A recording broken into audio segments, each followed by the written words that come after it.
자, 이제 출애굽기 2장의 말씀을 읽어 가겠습니다. 레위 가족 중 한 사람이 가서 레위 여자에게 장가들어 그 여자가 임신하여 아들을 낳으니 그가 잘생긴 것을 보고 석 달 동안 그를 숨겼으나 더 숨길 수 없게 되매 그를 위하여 갈대 상자를 가져다가 역청과 나무 진을 칠하고 아기를 거기 담아 나일 강가 갈대 사이에 두고 그의 누이가 어떻게 되는지를 알려고 멀리 섰더니 바로의 딸이 목욕하러 나일 강으로 내려오고 시녀들은 나일 강가를 거닐 때 그가 갈대 사이에 상자를 보고 시녀를 보내어 가져다가 열고 그 아기를 보니 아기가 우는지라 그가 그를 불쌍히 여겨 이르되 이는 히브리 사람의 아기로다.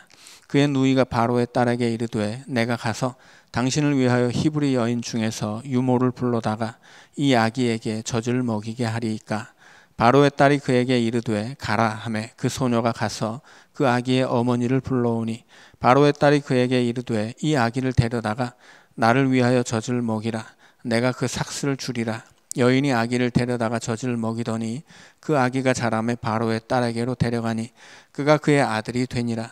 그가 그의 이름을 모세라 하여 이르되 이는 내가 그를 물에서 건져내었음이라 하였더라.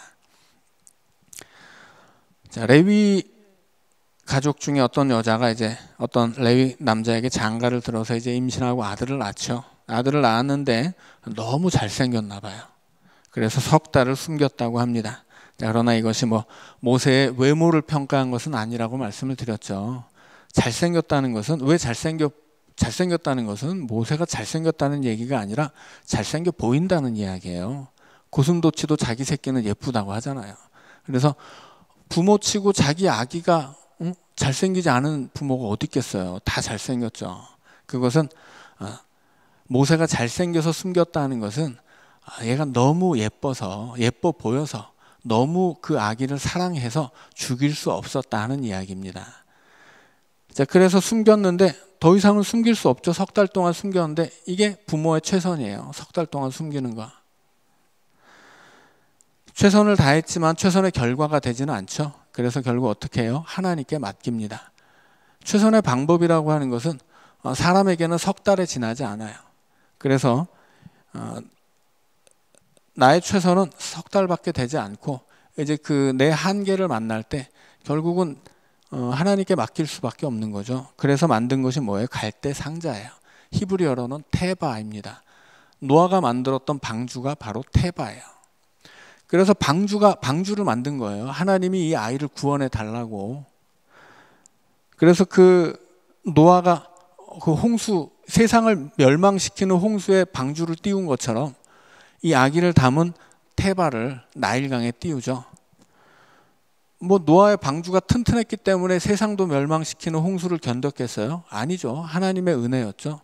결국은 나일강에 띄워진 노아를 지킨 것도 그 갈대 상자가 튼튼했기 때문은 아니라고 하는 거죠. 그 갈대 상자를 하나님이 지켜주시기 때문에 안전했던 거예요. 결국은 여기서 갈대 상자가 테바라고 하는 건 뭐예요? 노아의 방주이고 노아의 방주이든 이 갈대 상자든 여기 필요한 건 뭐예요? 튼튼한 게 아니에요. 하나님의 은혜인 것이지. 결국 이 갈대 상자에 아기를 담았다고 하는 것은 하나님 앞에 이 아기를 맡겼다고 하는 거예요. 자, 그리고 그의 누이가 어떻게 되는지를 알려고 멀리 섰죠. 이것은 이제 하나님께 이 아기를 맡겼으니 하나님이 어떻게 하실지 기대하고 있는 거예요. 그리고 기다리는 거죠. 자, 그리고 이제 5절부터는 하나님의 역사가 나타나죠. 바로의 딸이 나일강에 오고 그 바구니를 발견하게 하고 하나님이 그 공주의 마음을 움직여서 거기 있는 아기를 불쌍히 여기게 하고 그리고 그를 자기 아들로 삼되 모세의 어머니를 유모로 삼아서 자기 키우게 하고 그리고 결국은 이제 11절로 가면 모세가 장성했는데 히브리 사람, 이스라엘 민족을 자기 형제로 여기게 돼요. 그러니까 하나님이 살려주기만 했으면 이 사람은 이제 모세는 그냥 애굽의 왕자가 되었을 텐데 그렇지 않죠. 그렇게 만들 수는 없는 거죠. 그래서 하나님이 모세의 어머니로 하여금 모세를 양육하게 한단 말이에요. 이것이 결국은 하나님 손에 맡기는 그 자기 아들을 자기가 사랑해서 그 예뻐 보이는 아들을 하나님 앞 손에 맡긴 결과인 거죠. 그래서 우리도 내 눈에 그렇게 사랑스러워 보이는 것, 잘생겨 보이는 것이 있으면 이제 하나님 손에 맡겨야 된다는 이야기를 했었습니다. 11절부터 또 있죠. 모세가 장성한 후에 한 번은 자기 형제들에게 나가서 그들이 고되게 노동하는 것을 보더니 어떤 애굽 사람이 한 히브리 사람 곧 자기 형제를 치는 것을 본지라. 좌우를 살펴 사람이 없음을 보고 그 애굽 사람을 쳐 죽여 모래 속에 감추니라. 이튿날 다시 나가니 두 히브리 사람이 서로 싸우는지라. 그 잘못한 사람에게 이르되 내가 어찌하여 동포를 치느냐 하매 그가 이르되 누가 너를 우리를 다스리는 자와 재판관으로 삼았느냐. 내가 애굽 사람을 죽인 것처럼 나도 죽이려느냐. 모세가 두려워하여 이르되 이 일이 탈로 되었도다. 바로가 이 일을 듣고 모세를 죽이고자 하여 찾는지라. 모세가 바로의 낯을 피하여 미디안 땅에 머물며 하루는 우물 곁에 앉았더라. 자, 모세가 장성했습니다. 이제 사도행전 7장을 보면 스데반의 설교가 나오는데 그 설교 안에서 이 모세의 이야기를 보면 이때가 모세의 나이 40세가 되었던 때예요. 모세가 40세가 되었는데 히브리 사람을 자기 형제로 여기죠. 이 애굽 사람이 자기 형제 같은 동포를 괴롭히니까 좌우를 둘러봐서 아무도 없는 것을 확인하고 쳐 죽였는데 그 다음 날 이번에는 히브리 사람끼리 싸워서 그걸 말리는데 네가 애굽 사람 죽인 것처럼 나도 죽일 것이냐 이렇게 묻는 것을 보니 자기가 아무도 없는 걸 보고 쳐 죽이고 파묻었는데 이게 이제 폭로된 거죠. 들통난 거예요.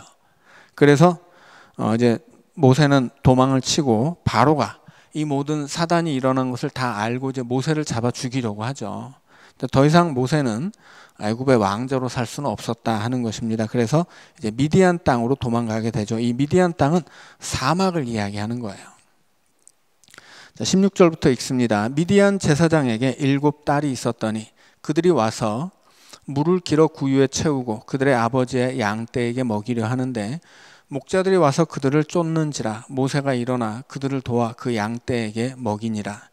그들이 그들의 아버지 르우엘에게 이를 때에 아버지가 이르되 너희가 오늘은 어찌하여 이같이 속히 돌아오느냐. 그들이 이르되 한 애굽 사람이 우리를 목자들의 손에서 건져내고 우리를 위하여 물을 길어 양떼에게 먹였나이다. 자, 지금 모세가 미디안 사막으로 도망을 친 거예요. 그래서 미디안 사막으로 도망쳐서 사막 어디 있지는 않았겠죠. 아무래도 사막이라고 해서 다 사막이 아니고 사람들이 모여 사는 마을이 있었을 텐데 그 마을은 사막의 마을은 물이 나 마을이 되는 거죠. 그래서 모세가 미디안 사막의 어느 마을 물이 나는 곳으로 이제 도망을 친 거예요. 그래서 그 미디안에 도망쳐서 이제 그 물 곁에 있는데 미디안에 제사장이 있고 그 제사장에게 7딸들이 있는데 그 딸들이 자기 집에 양떼를 치러 지금 그 우물가로 온 거죠. 그런데 물을 먹이려고 했는데 그 근처에 있었던 목자들이 못 먹이게 한 거예요. 왜 그랬는지는 모르겠지만 여튼 물이 적었는지 아니면 사이가 나빴는지는 모르겠지만 이 미디안 제사장의 집안 7딸이 있었는데 그 딸들이 양떼를 먹이러 왔을 때 다른 목자들이 남자였겠죠. 못 먹이게 막았는데 그때 모세가 나서서 이제 그 나쁜 목자들을 물리치고 이제 이 제사장의 7딸들이 양떼를 먹일 수 있도록 물을 길어 주었다라고 하는 거죠. 자, 그렇게 크게 도움을 받고 이제 집으로 같이 돌아갔어요. 이 모세는 자기가 도와준 이 7 아가씨의 집으로 이제 간 거죠. 그랬더니 그 집 아버지인 르우엘이 묻는 거예요. 아니 어떻게 이렇게 빨리 왔어? 묻는 거예요. 아무래도 모세가 도와줬기 때문에 싸움도 하지 않고 이제 물을 열심히 길러준 모양이죠. 자, 그랬더니 이제 시간이 얼마 걸리지 않았다는 거예요. 그래서 아니 어떻게 이렇게 빨리 왔느냐 물어봤더니 한 애굽 사람이 우리를 다른 목자들의 손에서 건져냈습니다. 그런 도움을 받았습니다 하는 거죠. 자, 그래서 이제 모세가 그렇게 어떤 집안의 7딸들이 양떼에게 물 먹이는 것을 도와주고 그 집에 가서 이제 그 집 딸을 자기 부인으로 맞이하게 되었다 하는 이야기입니다. 자, 20절 말씀입니다. 아버지가 딸들에게 이르되 그 사람이 어디에 있느냐? 너희가 어찌하여 그 사람을 버려두고 왔느냐? 그를 청하여 음식을 대접하라 하였더라. 이제 모세가 그렇게 이 아가씨들을 도와주었기 때문에 그 집에 초청을 받고 이제 그 집으로 가게 되는 거죠. 모세가 그와 동거하기를 기뻐하며 그가 그의 딸 십보라를 모세에게 주었더니 그가 아들을 낳음에 모세가 그의 이름을 게르솜이라 하여 이르되 내가 타국에서 나그네가 되었음이라 하였더라. 자, 이것이 모세가 미디안에서 살게 된 이제 사연입니다.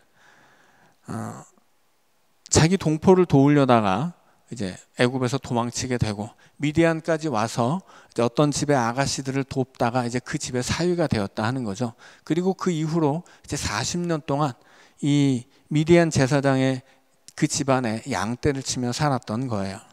자, 23절부터 읽습니다. 여러 해 후에 애굽 왕은 죽었고 이스라엘 자손은 고된 노동으로 말미암아 탄식하며 부르짖으니 그 고된 노동으로 말미암아 부르짖는 소리가 하나님께 상달된지라. 하나님이 그들의 고통 소리를 들으시고 하나님이 아브라함과 이삭과 야곱에게 세운 그의 언약을 기억하사 하나님이 이스라엘 자손을 돌보셨고 하나님이 그들을 기억하셨더라. 자, 여기서 중요한 말씀이 두 가지 나오죠. 하나는 언약, 그리고 하나는 기억이에요. 자, 하나님이 이것은 이제 둘 다 기억이라고 할 수 있는데 하나님이 이 하나님이 언약을 기억하시죠. 어떤 언약이에요? 아브라함과 이삭과 야곱에게 세운 언약이에요. 최초에는 아브라함에게 주셨던 언약이고 그것이 이삭과 야곱을 통해 지금 애굽에서 고통받고 노예로 살고 있는 이스라엘 백성들에게 이어진 거죠. 그래서 하나님이 옛날에 아브라함에게 했던 그 언약을 기억하고 이제 이스라엘 자손을 돌보신다 하는 거예요. 그리고 어떻게 돌보실지는 이제 3장부터 나오는 거죠. 이제 모세에게 가셔서 모세를 이 애굽으로 보내시고 그들을 애굽에서 이제 끄집어 내실 것이죠. 그래서 여기서 중요한 말은 언약과 기억이에요. 하나님이 언약을 주시고 그 언약을 기억하세요. 그런데 아까도 말씀드렸듯이 하나님이 이스라엘 백성들에게 3대 절기를 지키라고 명령을 하시면서 그 지키라고 명령을 하시는데 그 이유가 뭐예요? 그 이유가 뭐냐면 기억이에요. 기억하라 하는 거예요. 그래서 유월절도 맥추절도 초막절도 하나님이 이스라엘 백성들을 기억하신 이 출애굽의 역사를 향해 있는 거예요. 그래서 하나님이 기억해야 하는 건 뭐예요? 언약입니다. 이스라엘 백성이 기억해야 하는 건 뭐예요? 은혜예요. 하나님은 자기 백성과 세우신 언약을 기억할 거예요. 기억하십니다. 잊어먹지 않아요. 그리고 그 언약 때문에 은혜를 베푸신단 말이죠. 그러면 이스라엘 백성들은 이제 그 하나님이 베풀어 주신 은혜를 기억해야 되는 거예요. 그래서 이 말씀 속에서 언약과 기억이 대단히 중요한 말이고 하나님은 언약을 기억하시고 우리는 은혜를 기억해야 된다라고 하는 것을 기억해야 되겠습니다. 자, 3장을 또 읽어갑니다. 모세가 그의 장인 미디안 제사장 이드로의 양떼를 치더니 그 떼를 광야 서쪽으로 인도하여 하나님의 산 호렙에 이르매 여호와의 사자가 떨기나무 가운데로부터 나오는 불꽃 안에서 그에게 나타나시니라. 그가 보니 떨기나무에 불이 붙었으나 그 떨기나무가 사라지지 아니하는지라. 이에 모세가 이르되 내가 돌이켜 가서 이 큰 광경을 보리라. 떨기나무가 어찌하여 타지 아니하는고 하니 그때 여호와께서 그가 보려고 돌이켜 오는 것을 보신지라. 하나님이 떨기나무 가운데서 그를 불러 이르시되 모세야 모세야 하시매 그가 이르되 내가 여기 있나이다. 하나님이 이르시되 이리로 가까이 오지 말라. 내가 선 곳은 거룩한 땅이니 내 발에서 신을 벗으라. 자, 지금 모세가 양을 치고 호렙산이라고 하는 곳으로 갔는데 그곳을 하나님의 산이라고 하죠.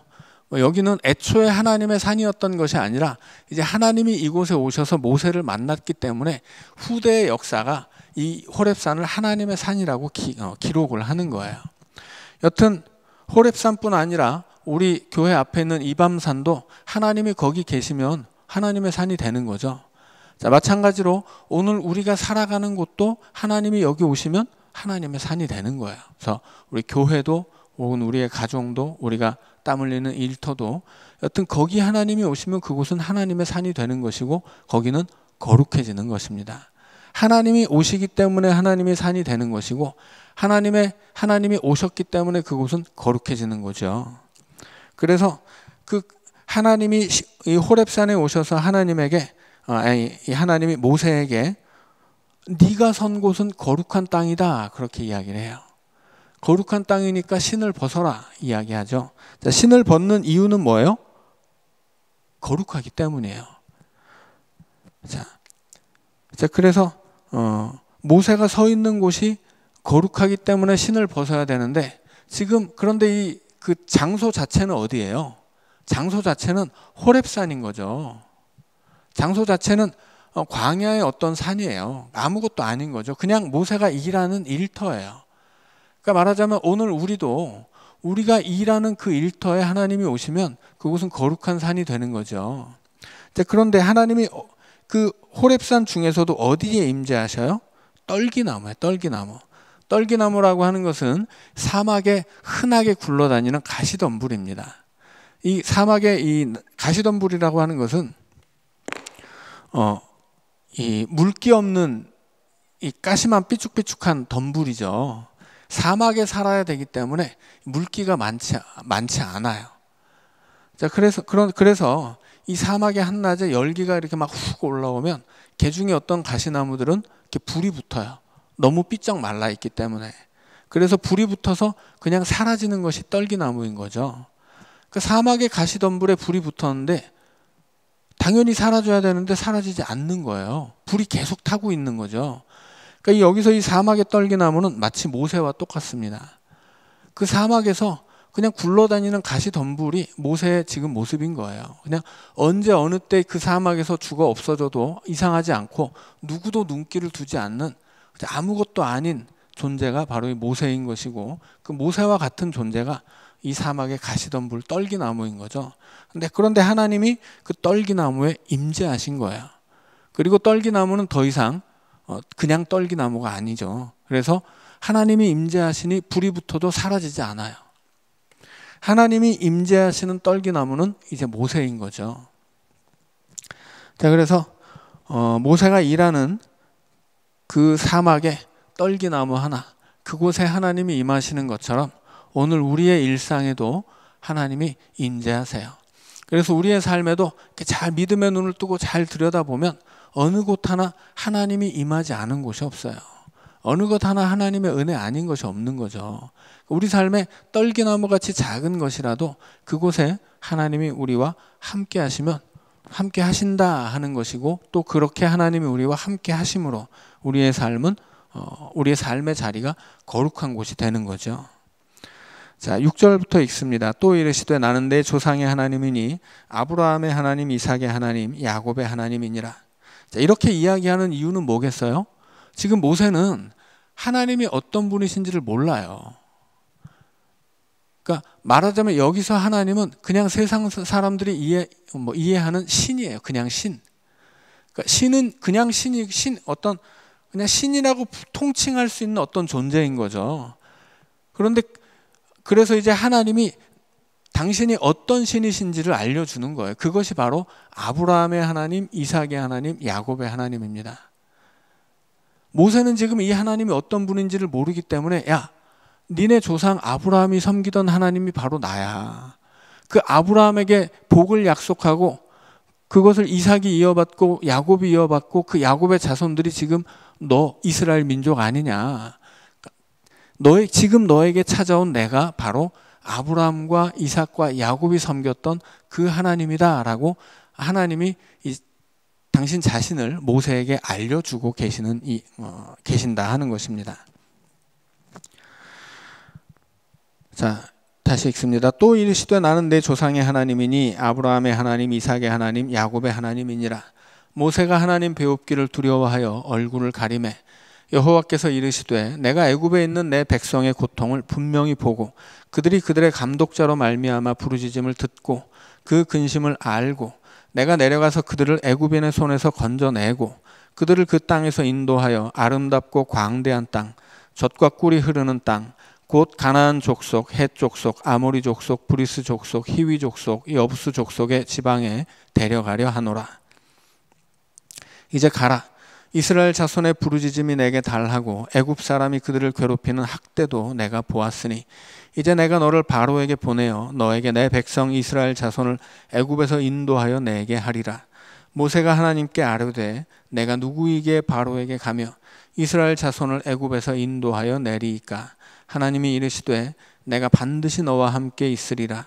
네가 그 백성을 애굽에서 인도하여 낸 후에 너희가 이 산에서 하나님을 섬기리니 이것이 내가 너를 보낸 증거니라. 자, 이제 7절부터 중요한 말씀들이 있어요. 밑줄을 쳐도 좋으실 것 같아요. 자, 7절 마지막에 부르짖음을 듣고 그 근심을 알고, 자, 듣고에 동그라미 치시고 알고에 동그라미를 치세요. 자, 8절로 가면 그들을 애굽인의 손에서 건져내고에 동그라미를 치세요. 자, 그들을 그 땅에서 인도하여에 동그라미를 치시죠. 자, 그리고 쭉 8절 뒤로 가서 데려가려 하노라. 자, 하나님은 이스라엘 백성의 부르짖음을 듣습니다. 그리고 그들의 근심을 보세요. 그들의 근심을 알고 계세요. 그리고 내가 내려가서 그들을 애굽인의 손에서 건져낸다, 이렇게 이야기하죠. 7절에 보면 이제 우리가 동그라미 하나 안 친 게 있는데 고통을 분명히 보고, 중요한 말씀이죠. 하나님은 어떤 하나님이세요? 아브라함의 하나님, 이삭의 하나님, 야곱의 하나님은 그 자손들의 고통을 보는 하나님이에요. 보고 그들의 부르짖음을 듣고 그들의 마음의 근심을 알고, 그래서 그들을 애굽인의 손에서 건져내고 그 고통의 자리에서 인도하여 내고 하나님이 약속한 복된 땅으로 데려간다, 그렇게 말씀하시죠. 이게 하나님이에요. 하나님이 어떤 분이시냐? 하나님은 아브라함의 하나님, 이삭의 하나님, 야곱의 하나님인데 그 하나님이 하시는 일은 무엇이냐? 자기 백성의 고통을 보고 그 부르짖음을 듣고 근심을 알고 그들을 고통에서 건져내고 고통의 땅에서 인도하여 내고 약속하신 좋은 땅으로, 은혜의 땅으로 데려가는 분이다라고 하는 거죠.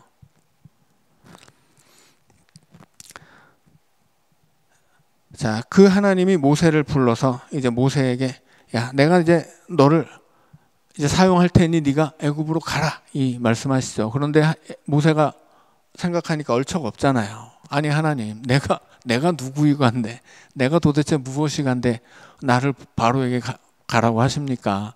당연한 질문이죠. 이것은 예전에 설교에서도 말씀드렸지만 불순종 같은 차원의 이야기가 아니에요. 이건 하나님이 지금 말도 안 된 말씀을 하신 거거든요. 그러니까 당연한 반응이에요. 그냥 이것은 불순종이 아니라 그냥 자연스러운 반응에 불과합니다. 그런데 하나님의 말씀은 뭐예요? 내가 너와 함께 있으리라 하는 거죠. 모세가 하나님의 말씀에 주저하고 거절하고 불순종하는 이유는 뭐예요? 내가 아무것도 아니기 때문이에요. 그런데 그럼에도 불구하고 하나님이 그 아무것도 아닌 모세를 보내는 이유는 뭐예요? 아무것도 아닌 모세를 사용하는 이유는 뭐예요? 하나님이 그와 함께 계시기 때문입니다.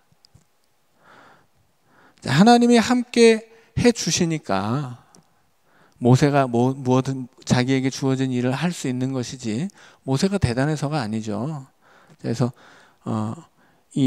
우리 역시도 어떤 하나님의 말씀 앞에 순종하는 삶을 살 때, 혹은 어떤 직분을 맡고 봉사의 역할을 맡을 때, 여기서 내가 뭘 할 수 있느냐, 내 능력치가 얼마나 되느냐, 이딴 것은 전혀 중요하지 않다라고 하는 거죠. 중요한 것은 하나님이 나와 함께 하시느냐라고 하는 거예요. 자, 13절부터 다시 읽습니다. 모세가 하나님께 아뢰되 내가 이스라엘 자손에게 가서 이르기를 너희의 조상의 하나님이 나를 너희에게 보내셨다 하면 그들이 내게 묻기를 그의 이름이 무엇이냐 하리니 내가 무엇이라고 그들에게 말하리이까. 하나님이 모세에게 이르시되 나는 스스로 있는 자이니라. 또 이르시되 너는 이스라엘 자손에게 이같이 이르기를 스스로 있는 자가 나를 너희에게 보내셨다 하라. 하나님이 또 모세에게 이르시되 너는 이스라엘 자손에게 이같이 이르기를 너희 조상의 하나님 여호와 곧 아브라함의 하나님, 이삭의 하나님, 야곱의 하나님께서 나를 너희에게 보내셨다 하라. 이는 나의 영원한 이름이요 대대로 기억할 나의 칭혼이라. 자, 여기서 이제 하나님의 이름에 관한 이야기가 나오죠. 자, 이 하나님의 이름에 관한 이야기는 지금 시간이 너무 조금밖에 안 남았기 때문에 짧게 할 수가 없어서 다음 시간에 30분 잡고 이제 말씀을 드리도록 하겠습니다. 자, 하나님의 우리는 일단은 우리가 좀 흔히 이렇게 구약 성경을 읽으면 하나님의 이름을 여호와라고 알고 있는데 이것은 완전히 잘못된 오해라고 하는 걸 말씀을 드렸죠. 이거는 유대 그 마소라 학파가 만들어낸 하나님의 이름이지 본래 하나님의 이름은 아니에요. 이제 여기에 얽힌 이야기는 이제 다음 시간에 하도록 하겠습니다. 자, 16절부터 읽습니다. 너는 가서 이스라엘의 장로들을 모으고 그들에게 이르기를 여호와 너희 조상의 하나님 곧 아브라함과 이삭과 야곱의 하나님이 내게 나타나 이르시되 내가 너희를 돌보아 너희가 애굽에서 당한 일을 확실히 보았노라. 내가 말하였거니와 내가 너희를 애굽의 고난 중에서 인도하여 내어 젖과 꿀이 흐르는 땅 곧 가나안 족속, 헷 족속, 아모리 족속, 브리스 족속, 히위 족속, 여부스 족속의 땅으로 올라가게 하리라 하셨다 하면 그들이 내 말을 들으리니 너는 그들의 장로들과 함께 애굽 왕에게 이르기를 히브리 사람의 하나님 여호와께서 우리에게 임하셨은즉 우리가 우리 하나님 여호와께 제사를 드리려 하오니 사흘 길쯤 광야로 가도록 허락하소서 하라. 내가 아노니 강한 손으로 치기 전에는 애굽 왕이 너희가 가도록 허락하지 아니하다가 내가 내 손을 들어 애굽 중에 여러 가지 이적으로 그 나라를 친 후에야 그가 너희를 보내리라. 내가 애굽 사람으로 이 백성에게 은혜를 입히게 할지라. 너희가 나갈 때 빈손으로 가지 아니하리니 여인들은 모두 그 이웃 사람과 및 자기 집에 거류하는 여인에게 은 패물과 금 패물과 의복을 구하여 너희의 자녀를 꾸미라. 너희는 애굽 사람들의 물품을 취하리라. 자, 이제 하나님이 모세에게 너 바로를 찾아가서 이렇게 이야기해라. 그리고 이스라엘 백성을 찾아가서 이렇게 이야기해라. 그러면 바로가 이렇게 할 것이다. 그렇지만 나는 또 이렇게 할 것이다. 여러 가지 이야기를 미리 이제 다 말씀해 주시죠. 자, 후에 그 다음에도 읽어보면 알겠지만 그럼에도 불구하고 이제 모세는 계속 하나님한테 이제 하나님께 어깃장을 놓습니다. 주저하고 거절하고 이제 못하겠다고 몸을 사리죠. 자, 여기서 이제 이 말씀드린 것처럼 바로 그 모습이 이스라엘의 모습이에요. 그러니까 이스라엘 백성들은 지금 여기서 모세의 모습을 통해서 자기 자신의 모습을 고백하고 있다라고 하는 것입니다. 자, 그럼에도 불구하고 하나님이 모세를 포기하지 않으세요. 자꾸 이렇게 모세처럼 하나님이 지금 몇 번씩 입 아프게 말씀을 해주시는데 안 돼요, 못해요, 나는 도저히 할 수가 없어요, 이런 식으로 얘기를 하면 그냥 갖다 버리고 좀 다른 사람을 해도 되잖아요. 어차피 지금 모세가 얘기하는 게 없는 말이 아니라고 말씀을 드렸죠. 모세는 진짜 아무것도 아닌 사람이에요. 나이가 80이 됐고 지난 40년 동안 광야에서 양치는 사람입니다. 아무것도 아닌 사람이죠. 아무것도 아닌 세상에 대단히 훌륭하고 뛰어나고 똑똑하고 능력 있는 사람을 고르자면 많지 않아요. 그런 사람을 택하는 것은 쉬운 일이 아닙니다. 그런데 아무 능력도 없고 힘이 없고 그냥 그저 그런 사람들 고르는 것은 너무나 쉬운 일이죠. 세상에는 모세 같은 사람은 널리고 널린 거예요. 그래서 하나님이 모세를 택했지만 안 한다고 하면 갖다 버려도 될 거 아니에요. 모세는 갖다 버리고 다른 사람 쓰면 되잖아요. 그런데 하나님은 그렇게 하지 않으신다고 하는 거죠. 지금 이렇게 아무것도 아니면서도 하나님 앞에 어깃장을 놓고 지금 못하겠다고 버팅기는 이 모세를 하나님은 버리지 않고 쓰세요. 왜? 하나님이 그를 세우시기 때문이죠. 그를 택하셨기 때문이에요. 하나님이 택하고 세운 사람, 부족하다고 하는 것은 능력만이 아니고 믿음도 부족해요. 그 마음도 연약하기 짝이 없습니다. 그럼에도 불구하고 하나님은 버리지 않는 거예요. 이 사람을 고쳐서 쓰시는 거죠. 이것이야말로 은혜입니다. 하나님이 모세에게 능력을 주셔서 은혜가 아니라는 거예요. 가장 근본적인 하나님의 은혜는 모세를 버리지 않는 거예요. 충분히 버리고 싶은 사람인데 버릴 만한 짓을 하는데도 불구하고 하나님이 포기하지 않는 거예요. 그게 은혜예요. 그 은혜가 왜 버리지 않아요? 이제 구약의 이야기를 쭉 읽어가면 알겠지만 그를 사랑하기 때문이에요. 하나님의 사랑은 너무 신실해서 변함이 없습니다. 그래서 그 하나님의 변치 않는 사랑을 헤세드라고 말씀드렸죠. 하나님의 사랑이 변치 않는데 그 변치 않음이 은혜예요. 하나님이 변하시는 분이면 이스라엘 백성들이 계명을 줄 때 그 계명을 산 밑에서 어기고 있잖아요. 그러면 이놈들을 다 버리거나 죽여야 되는데 애초에 약속한 것이 그거잖아요. 니들이 내 말을 잘 들으면 하나님 주신 말씀 잘 순종하고 지키면 그러면 그들은 하나님의 백성이 되는 거야. 그런데 안 지킨단 말이에요. 안 지켰음에도 불구하고 여전히 그들이 하나님의 백성이란 말이죠. 그러니까 이스라엘 백성들이 하나님의 백성인 이유는 계명을 지켜서가 아니에요. 율법을 지켜서가 아닌 거예요. 그들이 하나님과 맺은 언약을 지켜서가 아니라는 거예요. 그러니까 그들은 언약의 백성이 될 수가 없는 거죠. 이스라엘은 언약의 백성이 아니라 은혜의 백성이에요. 언약은 이미 깨졌거든요. 언약은 깨졌는데 관계는 깨지지 않아요. 왜? 하나님이 그들을 여전히 사랑하기 때문이에요. 그래서 그들은 언약을 지키지 못했지만 하나님의 백성이 돼요. 그래서 그들은 언약의 백성이 아니라 은혜의 백성이 되는 것입니다. 그래서 언약을 지켜야 하나님 백성 되는 게 아니라고 하는 거예요. 그래서 율법을 지켜야 하나님 백성이 되는 게 아닌 거죠. 이스라엘 백성이 뭐 구약에서든 신약에서든 율법을 지키려고 하는 이유는 율법을 지켜야 하는 이유는 그걸 지켜서 하나님 백성이 되기 위해서가 아니고 그들이 하나님의 백성이기 때문이에요. 언약을 지키기 때문에 하나님 백성 되는 게 아니라 하나님의 백성이 되었기 때문에 언약을 지켜야 된다라고 하는 것입니다. 그것이 하나님의 은혜이고 지금 그 은혜가 모세에게도 주어지는 거예요. 지금 모세가 계속해서 불순종하고 어깃장을 놓는데도 하나님은 모세를 포기하지 않아요. 결국 이것은 이스라엘을 포기하지 않는 하나님의 은혜로 이어집니다.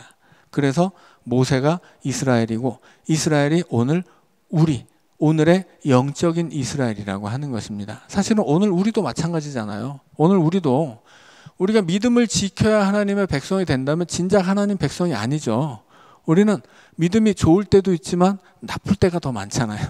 우리의 믿음은 정말 어느 때는 막 강철 같아 보이지만 어떤 때는 너무 말랑말랑해서 이것이 믿음인지 아닌지 모를 때도 있거든요. 그럼 우리가 그렇게 믿음 지키지 못하고 내가 선한 생활을 하지 못해서 그렇게 정말 남들이 볼 때 저게 무슨 예수 믿는 사람이야 이렇게 말할 수 있는 그때에도 하나님은 여전히 우리의 하나님인 거예요. 그때에도 여전히 우리는 하나님의 백성인 거예요. 왜냐하면 하나님이 너는 내 아들이다 택하셨기 때문이죠. 여러분 거룩이라고 하는 것은 우리가 행하는 행동의 결과가 아니에요. 하나님이 우리에게 부여하시는 지위예요. 이스라엘 백성들이 하나님의 백성이 됐잖아요. 그들이 언약을 지켰기 때문에 하나님 백성 된 거 아니죠. 하나님이 그들을 하나님의 백성이라고 택하셨기 때문에 하나님의 백성이 된 거예요.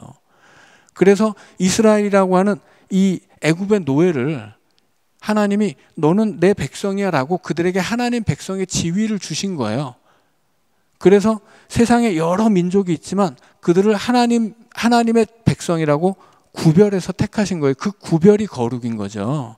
거룩이라고 하는 말의 뜻이 구별된다라는 것이라고 말씀드렸잖아요. 그래서 하나님의 거룩하심은 피조물과 구별되는 창조주의 속성이에요. 하나님 백성인 우리들의 거룩함은 하나님이 부여하신 지위예요. 그건 뭐냐면 구약에서 이스라엘 백성들에게는 하나님의 백성이라는 지위이고 예수 그리스도가 오신 다음에는 그를 믿어서 하나님의 자녀라는 권세를 얻은 지위예요. 자, 그래서 거룩이라고 하는 것, 우리가 하나님의 백성으로 혹은 하나님의 자녀로 구별되는 것은 그것은 우리가 행하는 어떤 행동의 결과, 우리가 가진 믿음의 결과가 아니라고 하는 거죠. 그것은 100% 오직 은혜의 결과예요. 하나님이 우리를 택하고 자기 백성으로 당신의 자녀로 삼아주셨기 때문에 우리가 하나님의 자녀도 되고 백성도 되는 것이지 내가 무슨 내 의지로 하나님을 믿어서 내가 믿음의 삶을 잘 살아서 그렇게 하나님 백성 된 것은 아니다라고 하는 것입니다. 그래서 우리는 흔히 구약에서는 율법을 지켜야 되니 율법을 어긴 이스라엘을 벌하시는 무서운 하나님, 신약으로 오면 사랑의 하나님 이렇게 오해할 수 있는데 절대 그런 거 아니에요. 구약에서도 이스라엘이 하나님의 백성으로 살 수 있었던 것은 율법 때문이 아니라 오직 은혜 때문입니다. 당연히 신약으로 와서는 예수 그리스도를 통해 우리를 구원하신 하나님의 은혜 때문에 우리가 하나님의 자녀가 되는 거죠. 구약의 하나님도 신약의 하나님도 은혜의 하나님이고 그 하나님의 은혜는 구약과 신약을 통틀어서 변함이 없어요. 똑같습니다. 그래서 하나님은 어떤 구약에서는 율법을 요구하고 신약에서는 믿음을 요구하고 구약에서는 무섭고 신약에서는 안 무서운 그런 사랑의 하나님이냐 그런 거 아니라고 하는 거예요. 구약과 신약이 동일하게 증언하는 하나님은 사랑의 하나님이고 은혜의 하나님입니다. 그것이 오늘 모세를 통해 보여주고 있는 하나님의 모습이다라고 하는 것입니다. 여기까지 하고 오늘 마치겠습니다. 기도하죠.